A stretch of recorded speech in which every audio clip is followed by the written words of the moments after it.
We're here with Jackson Murphy, our favorite movie reviewer. How the heck are you? I'm doing well, Randy. How are you? I am good. We're ready to see some movies this weekend, and from what I understand, there's a lot going on this week. What's the deal? There's a lot going on. You're right about that. First up, new Liam Neeson action movie in theaters called The Marksman. Now, Randy, I want you to guess how many Liam Neeson action movies have been released since Taken, the first one back in 2009. What would you say? 3. Three? Oh, it's 18. Liam Neeson has started 18 action movies in the last 11, 12 years. It is amazing. And this one, he's trying to take a boy, crosses the Mexico border into the United States, trying to get him to his family in Chicago, and the Mexican cartel's on their tail. It's going down, Randy. It is going down. Liam Neeson, he does this thing. He's 68, and he makes it happen with the action sequences. I know, this movie's completely illogical, but if you like Liam Neeson, it's fun in places. Okay, he scares me, but that's good. Okay, that's in theaters, though. Okay, Yeah. And that's The Marksman. All right, what else? You got something on Prime Video now?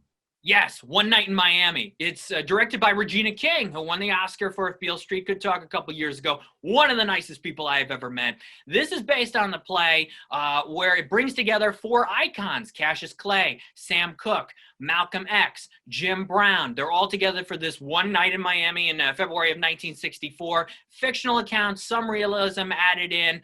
Regina King does some nice things with the direction, and the performances are pretty good as well. Leslie Odom Jr. as Sam Cooke could be in that Best Supporting Actor conversation. Wow, lots of things to watch. What else is up for this weekend? All right, there's a couple movies I don't love. One is Outside the Wire. It's an action movie with Anthony Mackie on Netflix. Robots, future. It's pretty standard stuff. Another one is the Ultimate Playlist of Noise on Hulu. This is a movie about a teen falls in love a little bit. He's about to lose his hearing, actually, and wants to get all these noises inside his brain before that happens. Also pretty standard melodrama teen stuff. But I got to tell you, Randy, if you can only see one movie this weekend, it is a film that I just found out is in theaters in the capital region before it's on Netflix. It's called The Dig. It is Ray Fiennes, Carey Mulligan, Lily James. They're digging up an old ship in a backyard on property grounds, and you think that sounds boring. It is not boring. It is fascinating. The performances are so good, very emotional. The Dig. We can talk a little more about it in a couple weeks before it's on Netflix, but catch it in theaters this weekend. All right, sounds good. Now, you said there's also a new Marvel series coming out. What's the deal with that? That's right. Thanks to Disney, I was able to screen in advance the first 3 episodes of WandaVision. This takes the Wanda and Vision characters from the Marvel Cinematic Universe, and it has an interesting story with them that uses television sitcoms, classic sitcoms, as the backdrop, and then some other stuff starts happening.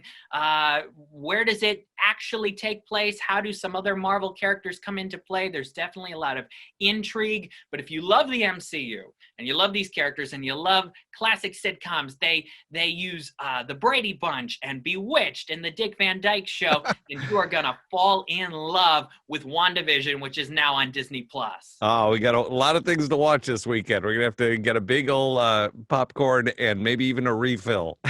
That's right, and you're switching from one streaming service to another, or you can go to the theaters as well. And for my takes on many of these, you can go to lights-camera-jackson.com. Be sure to follow me on Twitter at LCJ Reviews and Instagram at LightsCamJackson. All right, thanks for keeping us up to date, Jackson. Have a great weekend. Absolutely, you too. All right, bye-bye.